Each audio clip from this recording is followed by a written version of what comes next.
Over the phone by our prominent guest, Dr. Hassan Wagih, Professor of Political Science. Dr. Wagih, great pleasure having you with us. Good morning to you. Good morning to you. Well, great developments occurring on the ground concerning the war in Lebanon, or in the southern Lebanon in particular. And still the Israeli troops are going ahead and continuing the displacements of the Lebanon, and actually holding greater landscape of the southern Lebanon to secure the area around the Litani River, not only the southern of the river or the northern area of the river, but they got the buffer zone over there. So how you estimate the situation right away, your assessment for it right away? Oh, the situation tells everyone that there is a very big gap between Lebanon and Israel in that ongoing so-called negotiation, because, you know, the Israelis insist on firing, insist on delivering strikes, and the negotiation under strikes is rejected by the Lebanese, and it doesn't make sense because Hezbollah, or the resistance, you call it whatever, is retaliating, and he will never be able to elaborate on any ceasefire. Negotiation requires very important preliminary request for any negotiation in the world is not to be under fire like that. Yeah.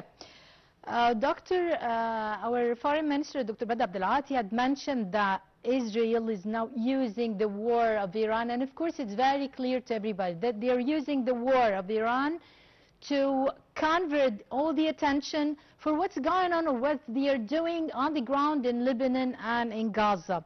So how you find this, and concerning what they gained already from the southern Lebanon landscape over there, and what they are controlling over there? Actually, no one rational negotiator would understand that there is no connection. There is a very big connection between what is happening between Iran and America, and what is happening in Gaza and in Lebanon. And of course, there is something called, in addition to that, Netanyahu's war games. Netanyahu wants to live on wars all the time. He threatened 5 other countries to occupy, so he cannot do without now any war. So there is some calm on the Iranian, hopefully, some calm on the Iranian-American front, but he is using the chance to keep the war going on in other places. This is what is happening in Lebanon, where he is making similar attacks like in Gaza, demolition, displacement, and firing, and killing. More than 3,000 were killed in Lebanon so far, and tens of thousands were displaced. That the situation in Gaza is the same situation in Iran. Keeping the war going on is a Netanyahu's game war, and everybody is condemning that in the world now. Yeah.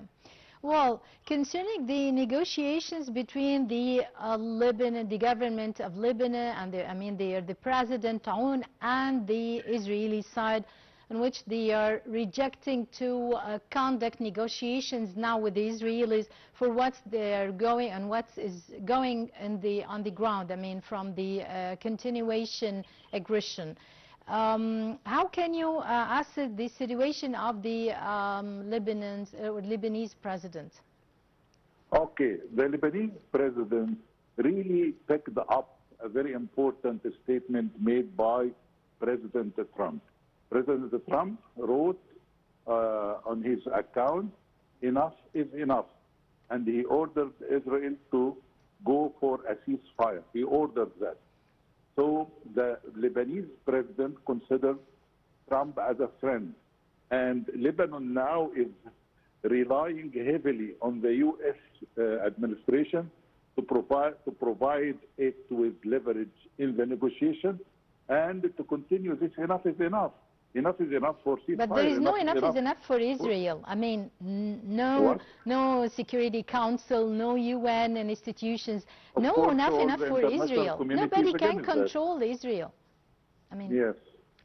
So I think that answering your question regarding President Aoun, President Aoun talked to Trump, and he told him he needs his continuation to implement a ceasefire and to come with a security agreement, not normalization. And you know the telephone call that took place between the two presidents, President Trump was understanding the position of Aoun, and he said, I can understand your situation, and he was sympathizing with him. But again, what is required is much more pressure on Israel to stop this firing and this killing of innocent civilians, because many civilians are victims now. Yeah, deteriorating humanitarian situation in Lebanon and Gaza as well. Dr. Hassan Wagih, Professor of Political Science, many thanks for your insights and for being with us. And now, moving on also to the deteriorating situation on the Gaza Strip and, of course, killings, destruction,